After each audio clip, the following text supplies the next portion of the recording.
नमस्कार, good morning all of you. आप सभी का एक बार फिर से स्वागत है अपनी इस ऑनलाइन क्लासेस में। इससे पहले हम पढ़ चुके हैं अपवर्तन सूत्र की व्युत्पत्ति, लेंस मेकर सूत्र की व्युत्पत्ति, और आई होप कि आपने उस वीडियो को अच्छे से देखा होगा, समझा होगा। और आज अपने बात करने वाले हैं लेंस समीकरण की व्युत्पत्ति। लेंस समीकरण होता है 1/f बराबर 1/v माइनस 1/u। तो आज उसको अपने डेरिवेट करने वाले हैं। तो आइए चलते हैं लेंस के पास। किसी भी प्रकृति का एक लेंस, चाहे वो उत्तल हो या अवतल हो, हमें उसके लिए लेंस समीकरण को डेरिवेट करना है। सपोज दैट अपने पास एक उत्तल लेंस है,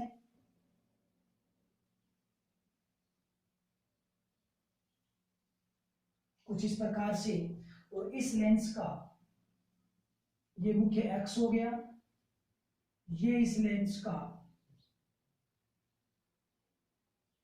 प्रकाशिकीय केंद्र ओ हो गया। उत्तल लेंस और इसका फोकस पॉइंट है वो लगभग यहाँ पे होगा। सपोज दैट ये फोकस पॉइंट है और इसको हमने नाम दे दिया कैपिटल एफ।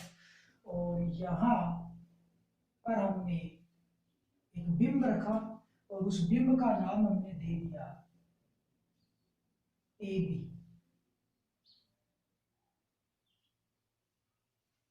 सबसे पहले हम इस बिंब ए बी का प्रतिबिंब बनाने वाले हैं, प्रतिबिंब निर्माण करेंगे। और प्रतिबिंब निर्माण के लिए हम ये जानते हैं कि हमें दो रूल अप्लाई करने होते हैं। पहला रूल मुख्य अक्ष के समांतर प्रकाश के का आपतन करवाइए, और दूसरा रूल प्रकाश के केंद्र से प्रकाश के का आपतन करवाइए। तो पहले रूल के अकॉर्डिंग ये एक प्रकाश किरण जो कि मुख्य अक्ष के समांतर हो गई, अपवर्तन के पश्चात मुख्य फोकस से गुजरेगी।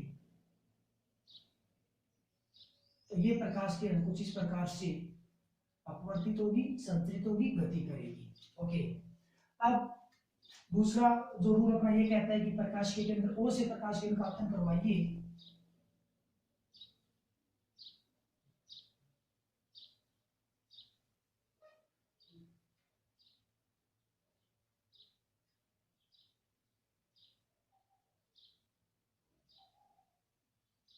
तो ये प्रकाश किरण कुछ इस प्रकार से आपतित होगी और वो बिना विचलित हुए बिल्कुल सीधी निर्गत हो जाएगी।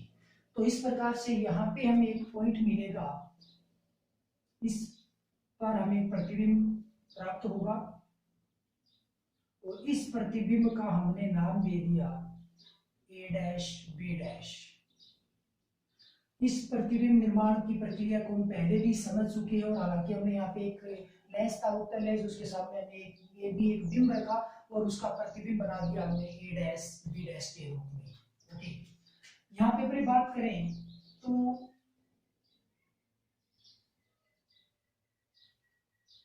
ये जो तल होगा वो प्रकाशिकीय तल होगा, और मोस्टली किसी भी लेंस से अपवर्तन को समझाया जाता है तो किसी प्रकाश किरण का प्रकाशिकीय तल से अपवर्तन रिप्रेजेंट किया जाता है मोटा मोटी तौर पे। इस पॉइंट को अपने पर्टिकुलर एक नाम दे देते हैं। मैं इस पॉइंट को नाम देता हूँ पी। तो पी से यहाँ से प्रकाश किरण अपवर्तित हुई है और ए डैश बी डैश के रूप में प्रतिबिंब का निर्माण हो रहा है। अब हम क्या करने वाले हैं, लेंस समीकरण को डेरिवेट करने के लिए स्टेप क्या होगी कि सबसे पहले हमें दो बार दो दो त्रिभुज काम में लेने हैं, और दोनों ही बार दोनों त्रिभुज को समरूप सिद्ध करना है। तो उसके लिए सबसे पहले आप त्रिभुज कौन सा काम में लोगे, आपके पास एक त्रिभुज होगा ए बी ओ। ये त्रिभुज इस प्रकार से, जिसमें ये जो एंगल है वो 90 डिग्री है, और इसी प्रकार का एक त्रिभुज आगे और है जो कि ए डैश बी डैश ओ है, और इसमें ये जो एंगल है वो 90 डिग्री है। तो इन दोनों त्रिभुजों को आप लीजिए, दोनों को समरूप सिद्ध करना है। तो सबसे पहले अपने पास त्रिभुज होगा ए बी ओ, वह दूसरा त्रिभुज होगा ए डैश बी डैश ओ में। इनको आप समरूप सिद्ध कैसे करोगे, समरूप सिद्ध करने के लिए आपको स्पष्ट नजर आ रहा है कि ये जो एंगल है वो 90 डिग्री है, और ये जो एंगल है वो भी 90 डिग्री है। मतलब इन दोनों त्रिभुजों का एक एक कोण है वो समकोण है, 90 डिग्री है। तो इस कोण का नाम क्या होगा, बी ए ओ। बी ए ओ बराबर हो जाएगा ये कोण, और इस का नाम क्या होगा, बी डैश ए डैश ओ। तो ये बन जाएगा बी डैश ए डैश ओ। दोनों बराबर क्यों है, कारण क्या हो गया, क्योंकि ये दोनों समकोण हैं। ओके, इसी प्रकार से हमें दोनों त्रिभुज का एक और एंगल बराबर रिप्रेजेंट करना है, सिद्ध करना है। तो ये जो एंगल आपको दिखाई दे रहा है वो एंगल इसके बराबर होगा, क्योंकि आमने सामने के कोण है, शीर्षाभिमुख कोण है, अतः ये दोनों आपस में बराबर होंगे और ये दोनों ही कोण ओ पॉइंट पे बन रहे हैं। तो इस कोण का नाम है AOP, बराबर हो जाएगा A dash O B dash, A dash O B dash. ये दोनों बराबर क्यों होंगे? क्योंकि ये शीर्षाभिमुख कोण है।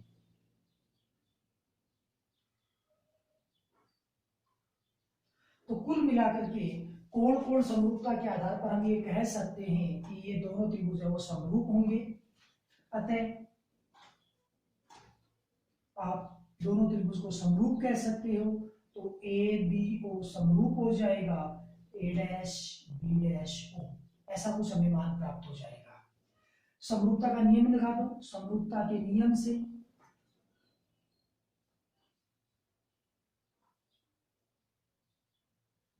समरूपता का नियम ये कहेगा कि पहले वाले त्रिभुज का आधार बटे दूसरे का आधार बराबर पहले वाले का अभिलंब बटे दूसरे त्रिभुज का अभिलंब। तो पहले वाले त्रिभुज का आधार यहाँ पे क्या होगा? तो पहले वाला त्रिभुज AB, ये है ABO, इसका आधार होगा O से लेके A तक, क्योंकि आपने ये कोण लिया था, कोण के सामने वाली भुजा ये अभिलंब हो जाएगा, ये समकोण के सामने वाली भुजा कर्ण हो जाएगी, बच गया ये आधार हो जाएगा। तो पहले वाले त्रिभुज का आधार होगा O से लेके A तक की दूरी और दूसरे त्रिभुज का आधार होगा वो O से लेके A डैश तक होगा। तो कुल मिलाकर के पहले का आधार बटे दूसरे का आधार, तो अपने पास ये बन जाएगा पहले का आधार है OA बटे दूसरे का आधार है OA डैश बराबर पहले वाले त्रिभुज का अभिलंब जो कि AB है बटे दूसरे त्रिभुज का अभिलंब जो कि A डैश B डैश है। तो ये हो जाएगा अपने पास AB बटे A डैश B डैश।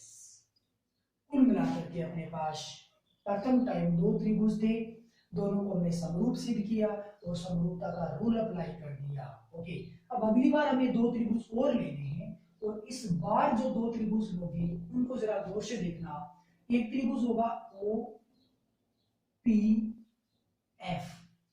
ये त्रिभुज, और इसी के सामने एक त्रिभुज और है FA डैश B डैश, ये त्रिभुज।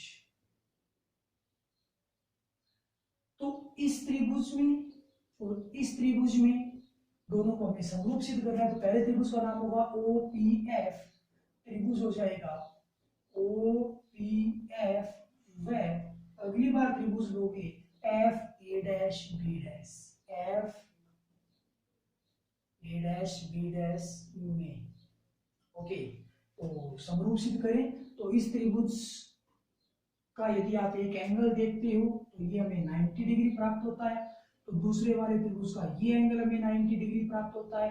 तो ये 90 और 90 डिग्री दोनों त्रिभुजों के कोण आपस में बराबर हो गए। तो इस त्रिभुज का नाम इस कोण का नाम होगा FOP। तो एंगल हो जाएगा FOP बराबर किसके होगा? इस कोण के, इसका नाम होगा FA dash B dash, FA dash B dash. तो ये बन जाएगा FA डैश B डैश। कारण क्या हो जाएगा? क्योंकि ये दोनों समकोण हैं। ओके, अगली बार दो त्रिभुज कौन कौन से बराबर होंगे?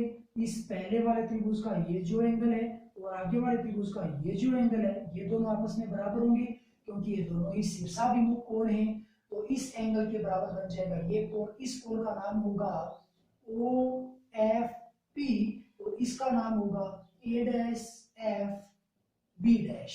तो पहले वाले त्रिभुज में एंगल है OFP बराबर होगा A dash F B dash, और इसका कारण क्या हो जाएगा? क्योंकि ये दोनों शीर्षाभिमुख कोण हैं। ओके, तो दो कोण बराबर हो गए, कोण कोण समरूपता से ये दोनों त्रिभुज समरूप हो गए। तो आप इन दोनों को समरूप त्रिभुज कह सकते हो। तो OPF है वो समरूप हो जाएगा FA dash B dash. Okay, अब समरूपता का नियम लगा दोगे। समरूपता का नियम यह कहता है कि पहले त्रिभुज का आधार बटे दूसरे का आधार बराबर पहले का अभिलंब बटे दूसरे का अभिलंब, तो इसका आधार क्या होगा? इन दोनों का अभिलंब तो ये हो गया, एक का अभिलंब तो ये हो गया और दूसरे का अभिलंब वो ये हो गया। आधार पहले वाले का तो ये होगा ओ से लेके ए, ओ से लेके एफ तक, तो दूसरे का आधार होगा एफ से लेके ए डैश तक। तो पहले का आधार बटे दूसरे का आधार, तो यहाँ पे आप लिखोगे समरूपता के नियम से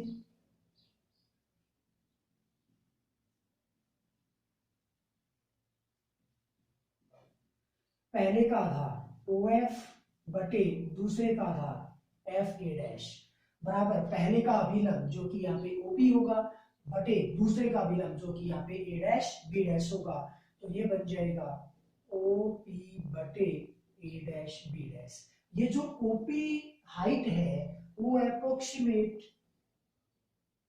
ए बी के तुल्य है, तो आप ओपी को ए बी कह सकते हो।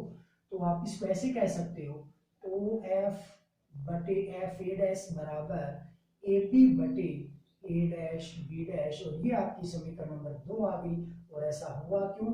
क्योंकि ओपी का जो मान था वो ए बी के बराबर था। ओके, तो समीकरण 1 और 2 की आप तुलना कीजिए, तो बराबर के बाद वाले पद आपस में बराबर है, तो पहले वाले पद भी आपस में बराबर होंगे। तो समीकरण 1 व 2 की तुलना से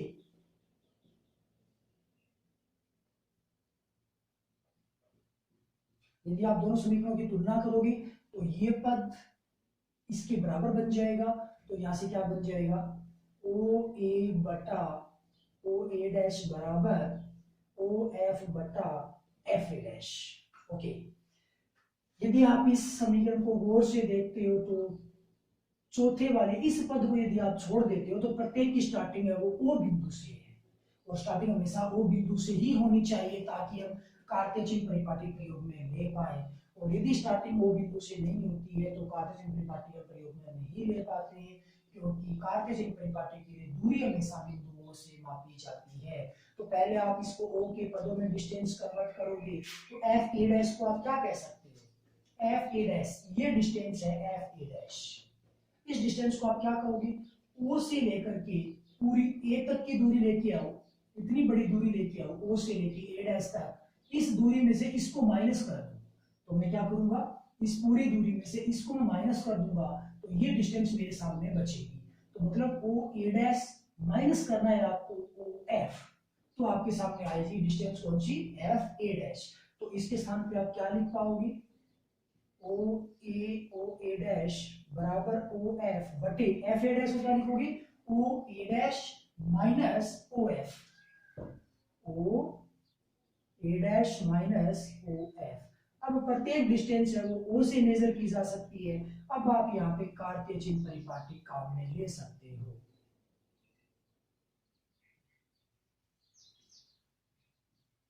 कार्टेशियन परिपाटी से तो यदि आप कार्टेशियन परिपाटी काम में लोगे तो क्या बन जाएगा? ओ ए, ओ से चलिए ए तक, ओ से चलोगे ए तक, जब आप ए पे जाओगे तो आपको मिलेगा बिंब। ओ से ए तक की दूरी है वो बिंब दूरी बन जाएगी, और ये दूरी सामने मेजर हो रही है, आपकी प्रकाश की विपरीत दिशा में मापी जा रही है, क्योंकि दूरी हमें ओ से मापनी है। तो विपरीत दिशा में जाएंगे आपकी प्रकाश किरण की, तो ये दूरी माइनस में बन जाएगी। अतः बिंब दूरी ओ ए का जो मान होगा वो बन जाएगा माइनस का यू बटे ओ ए डैश। ओ से आइए ए डैश तक, ए डैश पे आप पहुंचोगे तो आपको मिलेगा प्रतिबिंब दूरी, और प्रतिबिंब दूरी को v से रिप्रेजेंट करते हैं, और इस डिस्टेंस को मापने के लिए हमें प्रकाश की दिशा में चलना है। अतः इसका जो मान आएगा वो प्लस का भी रहने वाला है। इज इक्वल ओ एफ, ओ से आइए एफ तक, एफ यहाँ पे फोकस पॉइंट हो गया, तो ओ से एफ तक की जो भी डिस्टेंस होगी वो फोकस दूरी बन जाएगी। प्रकाश किरण की दिशा में मापी गई दूरी है, अतः ये प्लस एफ आने वाली है। तो इसको आप लिखोगे स्मॉल एफ, वो भी प्लस में बटे ओ ए डैश। ओ ए डैश वापिस आ चुका है, इसका मान वापिस से v बन जाएगा, minus o f, o f वापिस आ चुका है, ये वापिस से एफ बन जाएगा। अब आप इसको कीजिए वजन गुणा, वजन गुणा करोगे तो माइनस का यू भी, माइनस माइनस प्लस का यू एफ इज इक्वल बन जाएगा वी एफ। अब आप यू वी एफ का भाग लगा दीजिए, यू वी एफ का भाग लगाने पर यूवीएफ का जब भाग लगाओगे तो इसके बटा में यूवीएफ मैंने लिखा, यूवीएफ, तो यूवी से यूवी ऊपर नीचे कैंसिल, यहां बचेगा केवल 1/f प्लस यूएफ, इसके बटा में भी यूवीएफ है तो यूएफ कट जाएगा, बटे में बचेगा केवल v इज इक्वल, इसके बटा में भी यूवीएफ लिखोगे तो बटे में केवल यहां से बचेगा u। अब आप पक्षांतरण कर लो, 1/f को उधर ले चलो, 1/u को इधर ले आओ, तो ये क्या बन जाएगा, 1/f बराबर बन जाएगा 1/v माइनस 1/u, और ये आपका समीकरण नंबर 3 है जो कि लेंस समीकरण को प्रदर्शित करता है। तो लेंस समीकरण क्या होगा, 1/f बराबर 1/v प्लस 1/u। तो यहाँ से हमने लेंस समीकरण को डेरिवेट कर दिया। तो मैं फिर से बता दूं कि हमने क्या किया है, हमने दो बार दो त्रिभुज लेने हैं, दोनों ही त्रिभुजों को समरूप सिद्ध करना है, समरूपता का नियम लगा देंगे, दो समीकरण प्राप्त होंगी, तो दोनों समीकरणों को तुलना करोगे तो पद हमें आपस में बराबर प्राप्त होंगे, और बराबर पद प्राप्त होने पर आप कार्तेशियन परिपाटी काम में लोगे तो लेंस समीकरण निकल के आ जाएगी। अब लेंस समीकरण के पश्चात अपने बात करते हैं आवर्धन क्षमता, किसी गोलीय लेंस के लिए आवर्धन क्षमता। तो चलिए आते हैं लेंस की आवर्धन क्षमता के बारे में बात करने के लिए। लेंस की आवर्धन क्षमता को स्मॉल एम से प्रदर्शित किया जाता है। इस आवर्धन क्षमता का बेसिक मीन्स क्या होता है, सामान्य शब्दों में इसका क्या निकल के आता है, तो लेंस की आवर्धन क्षमता का बेसिक मीन्स होता है कि बनने वाला प्रतिबिंब बिंब की तुलना में कितना बड़ा या छोटा बना है, मतलब कि बनने वाला प्रतिबिंब बिंब का कितना गुना है, वो आवर्धन क्षमता का बेसिक मीन्स होता है। और बात करें इसकी परिभाषा की, तो अपने पास एक बिंब होगा, उसका हम एक प्रतिबिंब बनाने वाले हैं, तो प्रतिबिंब ऊंचाई और बिंब ऊंचाई का अनुपात लेंस की आवर्धन क्षमता कहलाता है। किसी गोलीय लेंस के लिए प्रतिबिंब ऊंचाई और बिंब ऊंचाई का अनुपात उस लेंस की आवर्धन क्षमता कहलाता है। तो यहां से अपने यदि बात करें आवर्धन क्षमता के सूत्र की, तो आवर्धन क्षमता का सूत्र बनता है प्रतिबिंब ऊंचाई बटे आता है बिंब ऊंचाई।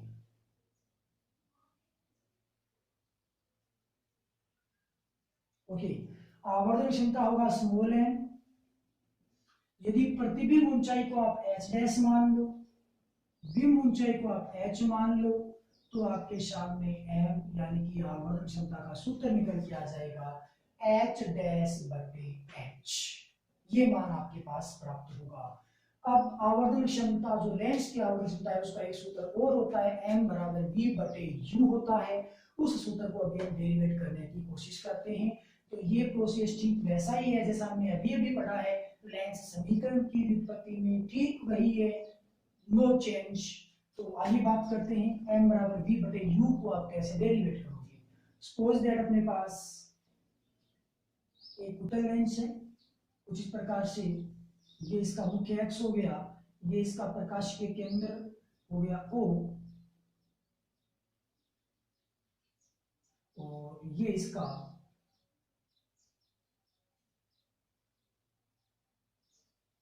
प्रकाशिकीय तल हो गया।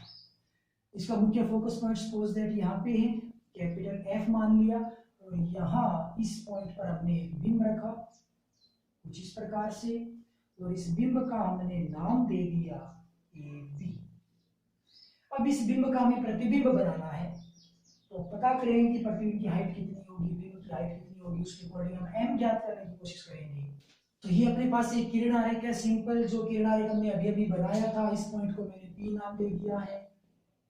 इसी किरण आरेख की सहायता से हम m का सूत्र v बटे u डेरिवेट करने वाले हैं। तो हमने किया क्या है कि मुख्य एक्स के समांतर प्रकाश की विकापतन करवाया है, जो कि अपवर्तन के पश्चात मुख्य फोकस पॉइंट से गुजर रही है। इसी प्रकार दूसरे प्रकाश के केंद्र से गुजरेगी, जो बिना विस्फोट बिल्कुल सीधी बन जाएगी, और इसमें प्रतिबिंब a डैश b डैश हमें प्राप्त होगा। तो अब हमें ये मान लेना है कि प्रतिबिंब ऊंचाई है वो h डैश है, जबकि बिंब ऊंचाई है वो h है। ओके, तो आप यहाँ से आवर्धन क्षमता ज्ञात करने के लिए क्या करोगे कि आपको सिर्फ एक बार दो त्रिभुज लेने हैं और दोनों ही त्रिभुज को समरूप सिद्ध करना है। तो दो त्रिभुज कौन से होंगे? पहला त्रिभुज होगा ए बी ओ, ये त्रिभुज।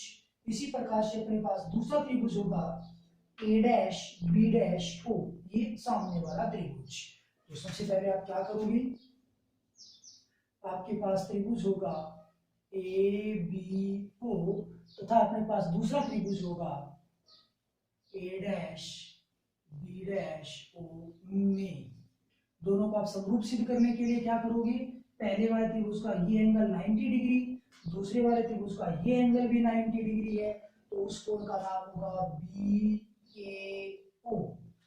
तो पहले वाले त्रिभुज में एंगल बन गया बी ए ओ और दूसरे में 90 डिग्री एंगल ये बना है, तो इसका नाम होगा बी डैश ए डैश ओ।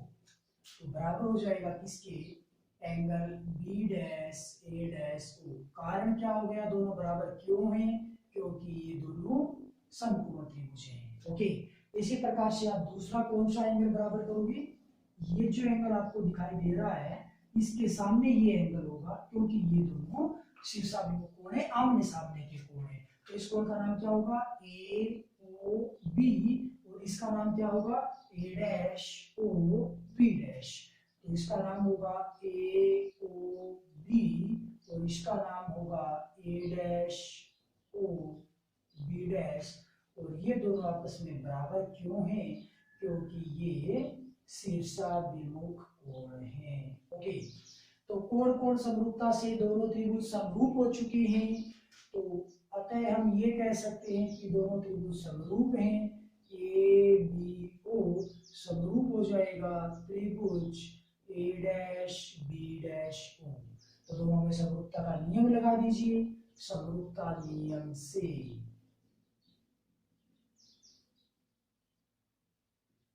ये ठीक वही प्रोसेस है जो हमने लेंथ समीकरण में की थी। समरूपता का नियम लगाओगे, पहले का आधार बटे दूसरे का आधार। तो पहले का आधार यहाँ पे क्या होगा, ओ से लेके ए तक, ये पहले का आधार होगा। दूसरे त्रिभुज का आधार क्या होगा, ओ से लेके ए डैश तक। तो पहले का आधार ओ ए बटे आ जाएगा ओ ए डैश इज इक्वल पहले का अभिलंब बटे दूसरे त्रिभुज का अभिलंब। पहले त्रिभुज का अभिलंब क्या होगा यहाँ पे, ए बी, और दूसरे त्रिभुज का अभिलंब यहाँ पे क्या होगा, ए डैश बी डैश। तो इसको आप लिखोगे ए बी बटे ए डैश बी डैश। सिंपल इतना करने के पश्चात यहीं पे आपको कार्तीय चिन्ह परिपाटी काम में लेनी है।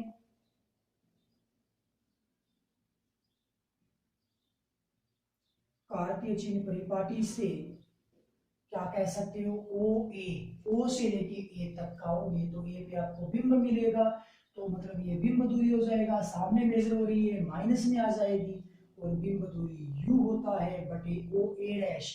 ओ से ए डैश तक आओगे, ए डैश में आपको प्रतिबिंब मिलेगा, तो ये डिस्टेंस प्रतिबिंब दूरी बन जाएगी। आपतित प्रकाश की दिशा में मापी गई दूरी है, तथा ये दूरी प्लस में बनेगी, और प्रतिबिंब दूरी v होता है is equal a b. A b का मान है वो h है, ऊपर की ओर दूरी मापी जा रही है तो प्लस बनेगा, और ये जो है ए डैश बी डैश वो नीचे की ओर दूरी मापी जा रही है, एच डैश है, नीचे की ओर मापी जाने के कारण इसका मान माइनस का एच डैश प्राप्त हो जाएगा। अब आप क्या करोगे, हमने देखा है कि m बराबर होता है एच डैश बटे एच, तो माइनस से माइनस कैंसिल, ये बन जाएगा u बटे v बराबर h बटे एच डैश। h बटे एच डैश को आप क्या कहोगे, 1 बटा m कहोगे, क्योंकि ये h डैश बटे h है और यहाँ पे ये उसका उल्टा मान प्राप्त हो रहा है, तो ये क्या बन जाएगा, u बटे v बराबर आ जाएगा 1 बटे m, और यहाँ से जब आप m ज्ञात करोगे तो बन जाएगा v बटे u। ये समीकरण नंबर 1 आ गया, जो कि समीकरण नंबर 2 आ गया, जो कि आवर्धन क्षमता के एक अन्य रूप को, अन्य सूत्र को प्रदर्शित करता है। यहाँ पे इंपॉर्टेंट बात ये है कि m का जो मान आपको दिखाई दे रहा है v बटे u, यदि जब भी आप न्यूमेरिकल करते हो तो m का मान आपको प्लस में प्राप्त होता है, इसका मतलब ये होता है कि बनने वाला जो प्रतिबिंब होता है वो आभासी व सीधा होगा, और न्यूमेरिकल करते वक्त यदि आपको m का मान माइनस में मिलता है तो इसका मतलब ये होता है कि बनने वाला प्रतिबिंब वास्तविक व उल्टा होता है। तो कुल मिलाकर के बात ये हो गई कि जब न्यूमेरिकल आप करते हो वहां पे आपसे प्रतिबिंब की प्रकृति के बारे में पूछ लिया जाए तो निश्चित तौर पे आपको m ज्ञात करना होता है और m का मान प्लस या माइनस आता है, उसके आधार पे उस प्रतिबिंब की प्रकृति है वो डिफाइन होती है। तो कुल मिलाकर के m के दो मान हो गए, s डैश बटे h और दूसरा मान हो गया v बटे u। तो ये था अपने पास लेंस की आवर्धन क्षमता। Okay, thank you.